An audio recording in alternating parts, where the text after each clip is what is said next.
Approchez, approchez! Et bienvenue au cinéma des curiosités.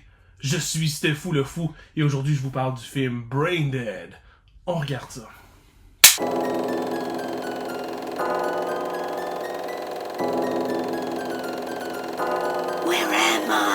Tout d'abord, puisqu'on parle de zombies ici, je veux juste dire que j'ai mis la main sur Resident Evil Requiem et je l'ai joué dans le fond. J'ai commencé samedi matin et j'ai joué toute la journée. J'ai passé le jeu et j'ai vraiment adoré ça. Si vous n'avez pas joué encore, je vous le conseille vraiment fortement.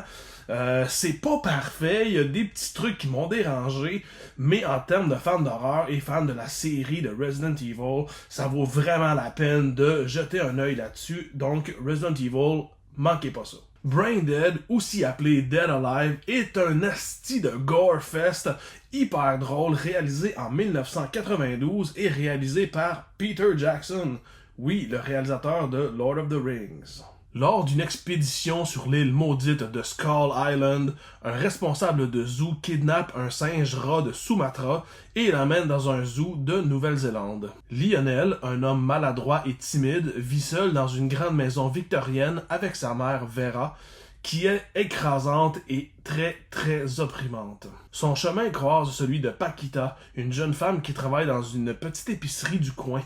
Le coup de foudre s'installe et Paquita invite Lionel à visiter le zoo au grand désarroi de Vera. Leur premier rendez-vous se passe bien, mais ce que les amoureux ignorent, c'est que Vera les a suivis pour les espionner. Au grand malheur de celle-ci, elle glisse sur une pelure de banane et se fait mordre par le singe rat. Sa santé se détériore très rapidement et peu de temps après la morsure, Vera va mourir dans la maison familiale. Mais sa mort ne durera pas très longtemps puisqu'elle revient à la vie sous forme d'une zombie féroce et impitoyable qui va semer le chaos dans la petite ville. Le carnage sera sanguinaire et la maison de Lionel va bientôt se transformer en véritable bain de sang.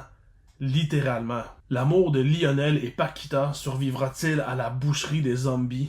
Comme je disais au début, le film s'appelle réellement Brain Dead, mais aux États-Unis, il a été distribué sous le nom de Dead Alive, parce que en 1990, il y a un film qui est sorti avec Bill Pullman et Bill Paxton, qui est un film d'horreur un petit peu weird, étrange, qui s'appelait déjà Brain Dead. Donc pour éviter la confusion, il a été appelé Dead Alive, mais partout à travers le monde, même au Canada, on trouvait des copies du film sous le nom de Brain Dead.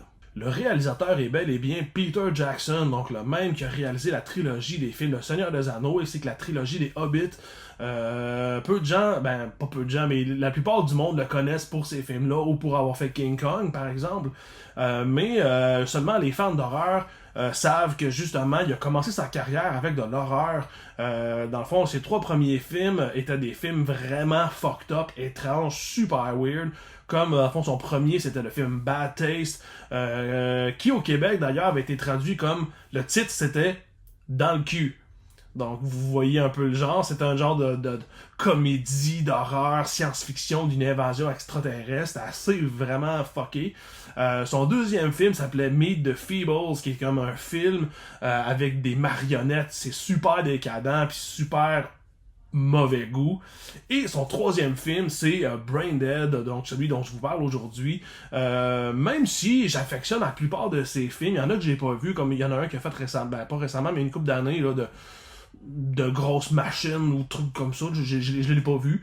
Mais la plupart des films que j'ai vus de lui, je les ai aimés, mais il reste que dans mon cœur, Brain Dead va toujours rester mon préféré. Un truc qui est le fun à savoir, c'est que le singe rat du film, qui a été fait justement en stop motion, qui est quand même un beau stop motion, je trouve, qui est quand même intéressant. Dans le fond, cette créature-là est sur l'île qui s'appelle Skull Island. Donc pour les gens qui sont fans de cinéma en général, qui sont fans de vieux cinéma ou de cinéma de genre, vous savez que Skull Island, c'est en fait l'île où se trouve King Kong. Donc depuis les années 30, je pense que c'est des années 30, le premier film de King Kong, jusqu'à aujourd'hui, en fait, c'est toujours sur Skull Island que le King Kong habite et règne en grand majestueux gorille. Ben en fait, Peter Jackson a toujours été un fan de King Kong et c'est un espèce de clin d'œil qu'il a voulu faire à un truc qu'il adore et qui l'a mis un peu sur la route du cinéma en lui-même. Mais un autre truc qui est intéressant à savoir, c'est que lorsque Peter Jackson, des années plus tard, a réalisé sa propre version de King Kong avec Adrian Brody, Jack Black et Naomi Watts, ben il a fait un clin d'œil à Braindead. C'est pas super évident, mais dans le début du film, ils sont dans la cale du bateau, puis il y a deux personnages justement qui marchent. Et on voit à l'arrière une boîte qui est marquée Sumatra Rat Monkey. Donc, c'est la même boîte ou la même appellation du singe-rat qu'on voit dans Braindead. Donc, j'ai trouvé ça le fun que dans les deux films, il se fait référence à lui-même, mais à des trucs qu'il aime, puis tout ça. Fait que c'est un truc qui est pertinent à savoir, je pense. Donc, on tournera pas autour du pot, on va parler de l'éléphant dans la pièce. On va parler du gore. Braindead est un festival de gore ultra intense qui nous surprend à chaque nouvelle écoute. Ce qui est fou, c'est que oui, du gore, il y en a partout. Des entrailles, du sang qui gicle partout, des corps qui éclatent, des membres arrachés. Nomme-les, c'est dans le film.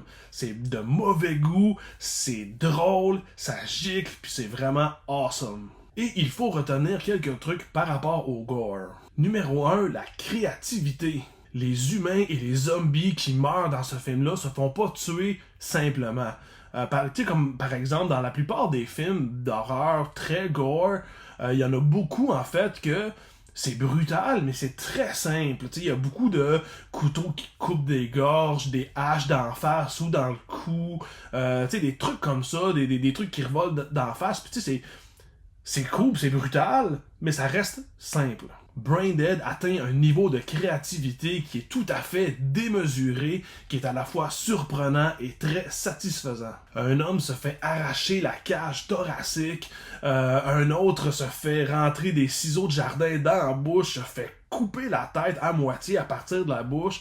Plus tard, son corps se fait rentrer un nain de jardin dedans, puis le nain de jardin, ça devient la tête du corps.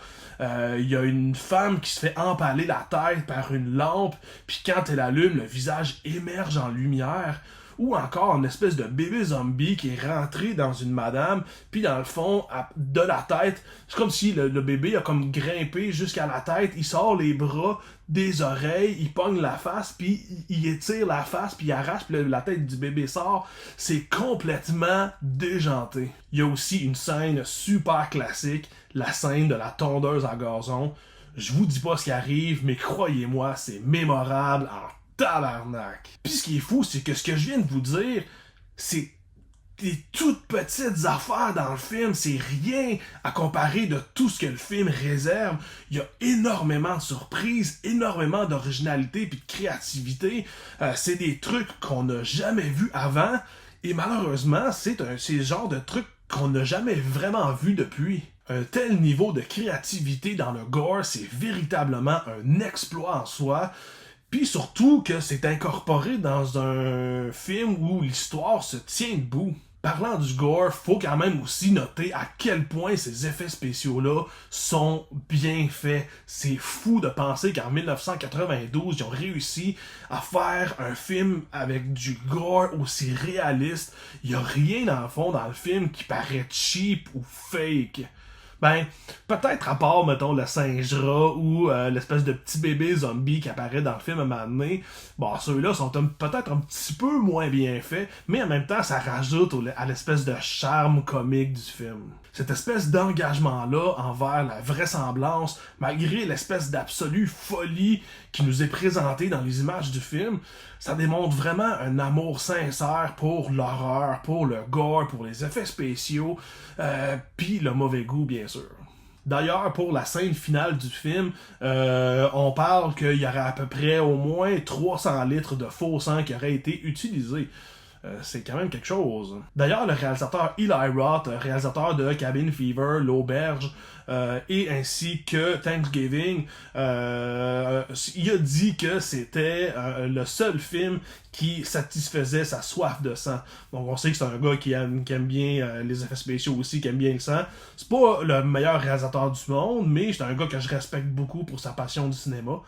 Puis je comprends vraiment ce qu'il veut dire, et vous aussi, si vous regardez le film. Mais en même temps, c'est pas le genre de gore qu'on peut catégoriser sérieusement. Tu sais, il y a quelques passes qui peuvent être dégueulasses ou répugnantes, mais on dépasse ça assez vite parce que le film est tellement dans l'excès que ça peut juste nous faire rire. On n'arrive juste pas à croire tout ce que l'on voit, puis avec le mélange de la créativité, la qualité des effets spéciaux et l'excès absolu, ça devient surréaliste, puis c'est juste complètement hilarant. Le film est un spectacle, un véritable carnaval grotesque, dégoulinant et explosif. Bon, je pense que je pourrais parler du gore encore très longtemps, il y a tellement de choses à dire, mais en même temps, je pense qu'il est temps de pousser la critique un petit peu plus loin. Qu'est-ce qui se cache derrière le gore? Qu'est-ce qui se cache derrière la viande? Un cœur. Lionel est pas un personnage badass, super héroïque comme Leon Kennedy dans les jeux Resident Evil. Il est vraiment plus timide, nerveux et vraiment maladroit. On sent tout de suite qu'il y a un cœur vraiment tendre, que c'est vraiment une personne super bien, super gentille, mais qui est comme un peu enfermé dans sa culpabilité d'avoir causé l'accident qui a tué son père, mais aussi de l'emprise démoniaque de sa mère. Le film, justement, parle de son émancipation et on s'attache vraiment rapidement à lui parce qu'il est vraiment cool, il est vraiment gentil, mais malgré sa simplicité, Lionel n'est pas un cliché sur deux pattes. Ça aurait été facile de tomber dans l'espèce de cliché que l'homme est tellement reviré vers lui-même qu'il est comme un peu idiot, gêné, stupide, puis qui est maladroit socialement à cause de ça. Mais en fait, peut-être que je parle pour moi, mais je sens vraiment que Lionel est en fait quelqu'un de vraiment intelligent. C'est juste qu'il a tellement pas confiance en lui que c'est un peu ça qui cause sa mésadaptation sociale. Tu sais, il est pas l'espèce de cliché du nerd, là, un peu cave, un peu pervers, ou un peu, tu sais, niaiseux, pis tu sais, qui est comme, tu sais, avec les lunettes, pis tu sais, c'est un gars qui est pogné, qui est timide, mais qu'on sent que derrière lui, il y a comme quelque chose de plus, pis tu sais, qu'il y a une grande fragilité, mais qu'en même temps, tu sais, il veut faire le bien, mais il est pogné, pis il a pas confiance en lui. Fait que tu sais, c'est comme des trucs que je trouve quand même importants. Sa mère, Vera, c'est pas seulement un monstre, c'est la matérialisation d'un attachement toxique.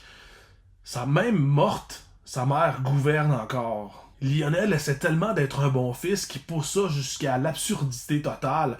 Dans le fond, quand sa mère devient zombie, elle attaque plusieurs personnes dans l'environnement, puis lui, dans le fond, il les cache dans le sous-sol pour empêcher, dans le fond, qu'il se propage ailleurs. Puis tu sais, dans le fond, il est nourri, il nettoie en arrière d'eux autres, lorsqu'ils font des gaffes, il répare les trucs, puis tu sais, il s'enferme, il reste seul, puis il essaye de s'occuper de sa mère encore, tu sais, même si elle est morte, puis c'est comme clairement pas sa mère, ben lui, il est encore dans son conditionnement, justement. Il sait pas tout à fait encore que grandir implique une rupture violente. Pas forcément sanglante dans la vraie vie, mais symboliquement radicale. Un des trucs qui rend le film touchant, c'est que son combat est pas forcément d'abord contre les zombies, c'est contre l'emprise qu'il a de sa mère. Sinon, un autre truc que je trouve vraiment intéressant du film par rapport aux émotions, c'est la relation entre Lionel et Paquita. Personnellement, je suis pas le gars qui veut absolument avoir une relation amoureuse dans tous les films. Je trouve que des fois, c'est... Tu sais, des fois c'est naturel, des fois ça marche dans le scénario, puis des fois c'est cool, mais plus souvent qu'autrement, je trouve que c'est souvent malhabile, puis très très forcé. On sent que le scénariste a mis ça là-dedans pour atteindre une espèce de démographie plus large au sein du public, pour voir le plus nombre de gens, ou pour amener plus de femmes, vu que c'est souvent, bon c'est peut-être cliché, mais c'est souvent plus les femmes qui aiment les films avec des relations amoureuses.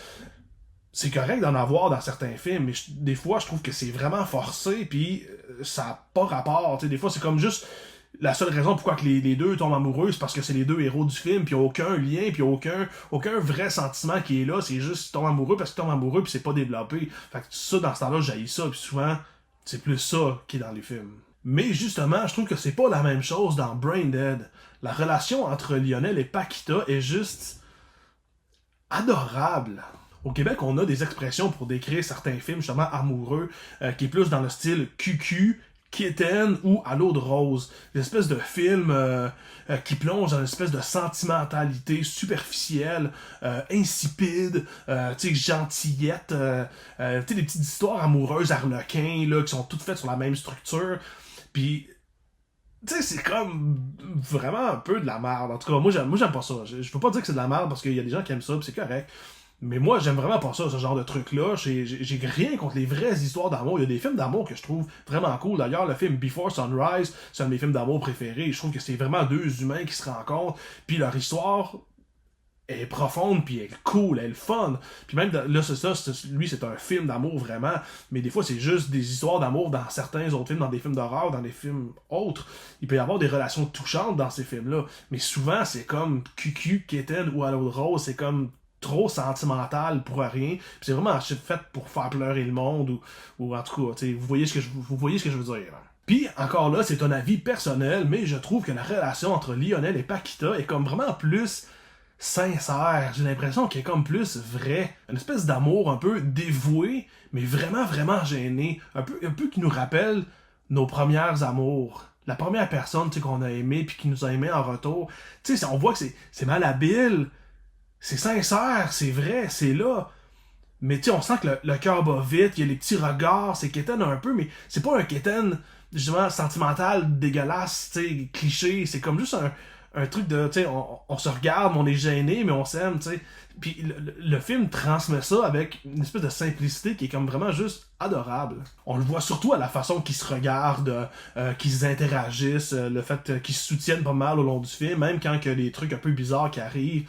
Tu sais, l'existence de Lionel est comme vraiment plus tranquille. On voit que il est un peu justement en dehors des autres. Tu sais, il est pas antisocial, mais il est comme renfermé, puis avec sa mère simplement. Puis il a une vie un peu, je dirais pas jusqu'à dire esclave, mais il est un peu genre pogné. Puis Paquita fait comme entrer dans le film comme une espèce de fissure de lumière. Elle croit au destin, elle croit aux signes, à la romance écrite dans les cartes. Ils font du tarot au début du film, puis elle voit que il y a un signe, le signe de son amour véritable va être le signe de l'étoile et de la lune, puis elle voit ce signe-là avec Lionel quand ils sont au supermarché au début du film. Puis tu sais, c'est comme elle a une espèce d'énergie vitale face à l'espèce de maison mortuaire dans laquelle Lionel habite. Puis elle sauve pas Lionel en le dominant. Elle l'invite à sortir tout simplement, tu sais, juste comme ça. Elle l'imagine un peu déjà qu'il y a quelqu'un de différent. Puis elle imagine une espèce de futur possible avec lui. Puis oui, c'est naïf, mais c'est jamais tout à fait passif. Elle a choisi Lionel, puis c'est elle qui fait les premiers pas. Puis pour lui, c'est révolutionnaire parce qu'on peut dire que probablement qu'il n'a jamais été choisi comme ça avant. Ça paraît de la façon dont il réagit, ça lui est jamais arrivé. Fait que je trouve ça beau de voir cette espèce d'amour-là naissant, premier amour, qui émerge, mais en même temps, que tout ça est un peu construit dans la honte et le chaos, dans le sens où Lionel cache les zombies dans son sous-sol, comme s'il cacherait la vérité. Il veut être aimé sans être vu dans son désordre de la vie. Puis Paquita, elle avance malgré toutes les espèces de red flags qu'elle voit de lui. Tu sais qu'au début, il est comme cool, mais quand les zombies arrivent et qu'elle le sait pas, ben elle voit toutes les odeurs suspectes, les soupçons étranges, qu'est-ce qu'il fait, genre, pis tu sais, elle comprend pas trop, mais elle persiste quand même. C'est pas un amour qui est comme flamboyant, mais c'est un amour têtu. Mais attention, j'apporte quand même un petit argument important là-dedans. Je pense que de la manière dont le film a été filmé, particulièrement leur relation, il y aurait le potentiel que ça soit, comme je disais plutôt, QQ, Kitten ou À l'eau de rose. Parce que, tu sais, bon, quand ils se regardent, il y a comme la petite musique de piano qui joue, pis tu sais, c'est comme, c'est d'embellir tellement ce moment-là, ce qui rend un peu le tout, tu sais, comique, mais tu sais, absurde un peu aussi, quasiment quelque part. Mais selon moi, ce qui dépasse un peu cette quétaineritude-là, si je peux m'exprimer mal ainsi, c'est la force, la qualité de la performance des acteurs. Timothy Baum et Diana Peñalver jouent leur rôle vraiment avec précision et parfaitement, en fait. encore une fois, les petits regards qui s'échangent, les petits moments touchants, ils rendent leur personnage assez réel pour qu'on croie à leur relation, puis qu'on veuille qu'ils réussissent. Puis tu sais, justement, s'ils auraient joué ça d'une autre façon, ça aurait peut-être été trop quétaine, mais je sais pas, en tout cas, comme je dis, c'est peut-être juste moi, genre. Mais la façon qu'ils jouent, je trouve que ça a un côté bon enfant, ça a un côté naïf, qui est vraiment le fun. Puis qui aurait pu passer comme, tu sais, à rouler les yeux, comme, bon, c'est tellement quétaine. Mais non, tu fais comme, je les trouve cute. Puis pour Timothy, c'est encore plus vrai parce que, je veux pas, c'est lui qui a le plus de screen time, c'est lui le héros, c'est lui qu'on voit le plus dans le film. Puis ça aurait été facile de jouer Lionel d'une façon beaucoup plus caricaturale et un peu moins humaine. Je suis pas en train de dire que son rôle, tu sais, c'est comme super profond, puis qu'il réinvente le monde, puis qu'il aurait mérité un Oscar pour son rôle. C'est pas, je dis pas que c'est comme à ce point-là, mais je trouve que c'est assez, je trouve qu'il faut le noter quand même, parce que ça aurait été facile de le jouer plus niaiseusement, mais il apporte une espèce de qualité humaine qui est le fun, puis tu sais, qui le crédibilise dans le film. Puis je trouve que c'est vraiment, vraiment quelque chose de cool. Que ce soit à travers l'humour slapstick, comme les Trois Stooges, ou à l'espèce de absurdité totale de certaines scènes ou de situations, tous les acteurs ont compris vraiment le ton nécessaire pour que le film soit un vrai délice. Brain Dead est un film culte parce qu'il ose tout, parce qu'il est fait avec une joie enfantine et une énergie anarchique, parce qu'il transforme le dégoût en fête foraine, parce qu'il nous démontre une liberté totale du réalisateur, qu'il n'y a pas de personne, de producteur en arrière de lui qui veut le censurer puis qui veut intervenir dans la situation. C'est un cinéma sans permission, sans aucune concession, pas apprivoisé par Hollywood, sans poli, sans rien.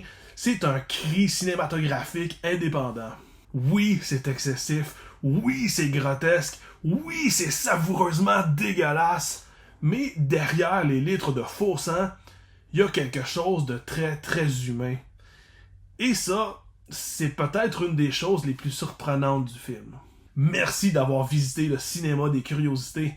Si vous avez apprécié votre visite, un like, un commentaire, un abonnement, un partage, c'est toujours apprécié. Que l'étrange soit avec vous et avec votre folie. Et à la prochaine!